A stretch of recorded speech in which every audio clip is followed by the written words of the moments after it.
Right now, there's serious tension rising across northern Nigeria after reports emerged that the United States government has placed about 12 northern governors and several traditional rulers, including some Emirs, under potential sanction watch.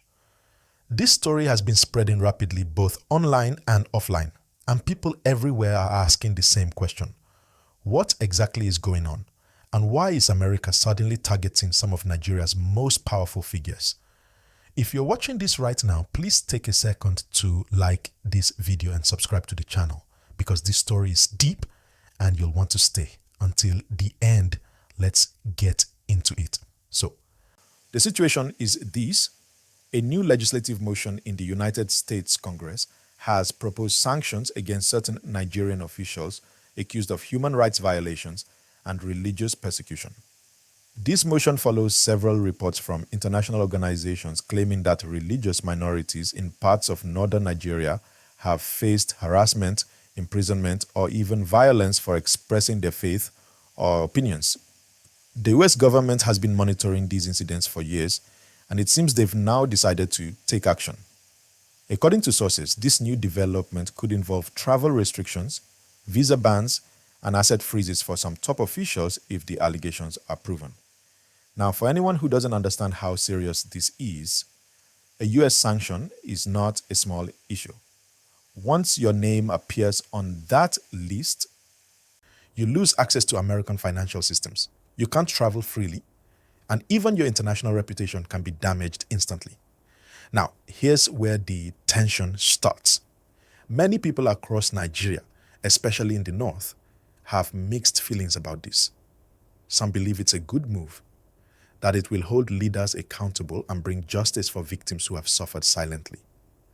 Others are calling it an unnecessary interference by a foreign power in Nigeria's domestic affairs. Let's take a step back and understand the background. For many years, northern Nigeria has faced challenges with insecurity, religious extremism, and ethnic divisions.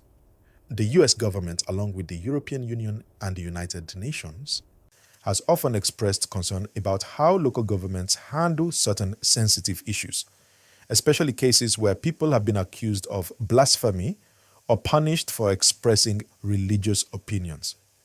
There have also been reports of selective justice and violence between communities based on religion. So what's happening now is that the US wants to use this sanction as a form of pressure to tell Nigerian leaders, you have to protect human rights and religious freedom. Now, immediately after this news came out, social media exploded. Twitter, Facebook, TikTok, everywhere people started talking. Some said it's high time the international community stepped in, while others said this is political. America has its own interests. But regardless of the debate, one thing is clear. This has sent a wave of concern among the political class in Nigeria. Many governors are now holding private meetings with their legal teams and diplomatic advisors, trying to understand the details of this sanction threat. And if you know how politics works in Nigeria, once such news breaks, it creates panic at the top. Nobody wants their name associated with something as heavy as a US sanction list. Now, while this is happening, traditional rulers, the Emirs, and other influential figures are also expressing their concern. Some have come out quietly to say that this move is unfair because it paints the entire northern leadership in a bad light, even though not all of them are involved in the alleged violations. But others are keeping silent, probably watching how the situation unfolds. Please, if you're still following this gist, don't forget to like this video and subscribe. It helps the channel a lot, and make sure you don't miss updates like this when new information comes out. Now, what does this mean for Nigeria as a country? First, it could affect our diplomatic relationship with the United States. When a superpower like America places sanctions on a country's officials, it sends a signal to other nations too. It can influence trade partnerships, international funding, and even the willingness of foreign investors to do business with Nigeria. Because once the name sanction appears, it creates uncertainty. Secondly, this might also affect Nigeria's image internationally. Nigeria has always wanted to be seen as the giant of Africa, strong, respected, and democratic. But when stories like this surface, especially when they involve accusations of human rights abuse or discrimination, it damages that image. It makes other countries ask questions about how we manage justice and equality. Now, inside Nigeria, people are reacting differently. Human rights organizations are happy. They see this as a chance for justice, especially in cases where they've called for reforms or transparency and nothing happened. But government officials are defensive. They're saying that Nigeria is a sovereign country and that the United States has no moral right to dictate how we handle our internal matters. That's where the diplomatic argument begins. Behind the scenes, you can imagine how tense the atmosphere is. Some state governors are reportedly planning to send representatives to the federal government to seek clarification. They want to know whether this news is confirmed, and if so, what steps can be taken to resolve it diplomatically before it escalates. Meanwhile, some analysts believe the US government may also be using this moment to indirectly pressure Nigeria on broader issues, not just religion. For instance, there have been criticisms about how corruption, insecurity, and terrorism cases are being handled. The feeling is that if US sanctions are imposed, it could force Nigeria to improve transparency and strengthen rule of law. But let's be honest, sanctions also come with risks. When international sanctions hit, they often affect not just the leaders, but the citizens too, even indirectly. It could reduce foreign investments, slow down state-level projects funded by foreign partnerships, and affect the local economy. That's why some Nigerians, even those who support accountability, are worried about what this might mean for ordinary people. Please take a second to like this video and subscribe, because this is where the gist gets even deeper. I want you to fully understand the global implications. Let's look at the possible outcomes. If the US actually finalizes this sanction, the first visible change would be travel restrictions. These governors and emirs might not be able to visit the US, attend international events, or send their families abroad easily.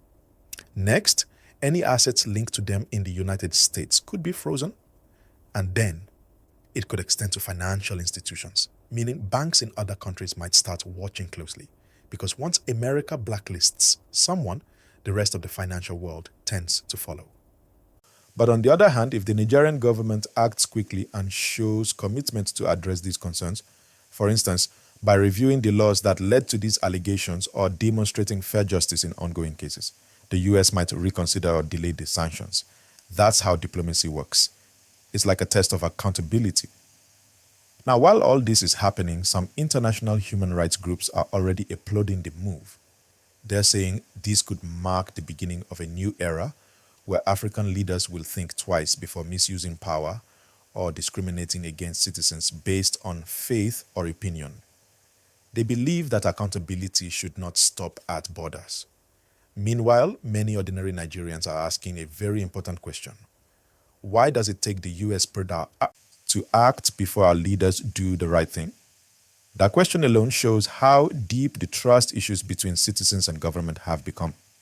It's not just about religion, it's about fairness and justice for everyone. Please like this video and subscribe if you haven't done that yet, because this conversation is about to go even more interesting.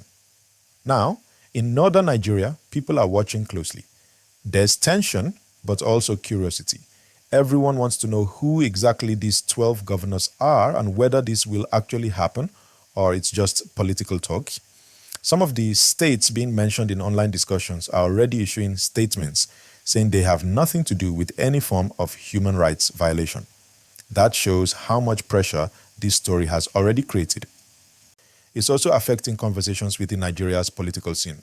You know, election season is not too far away, and a story like this can change how people are viewed publicly. Some might lose credibility, others might use it to claim they are being unfairly targeted for political reasons. The truth, however, is that this is a defining moment for Nigeria. The way the government handles this issue will say a lot about whether we're truly ready to uphold justice and human rights for all citizens, regardless of religion, tribe, or belief. As I always say on this channel, the world is watching. And as Nigerians, we have to hope that this situation leads to something positive.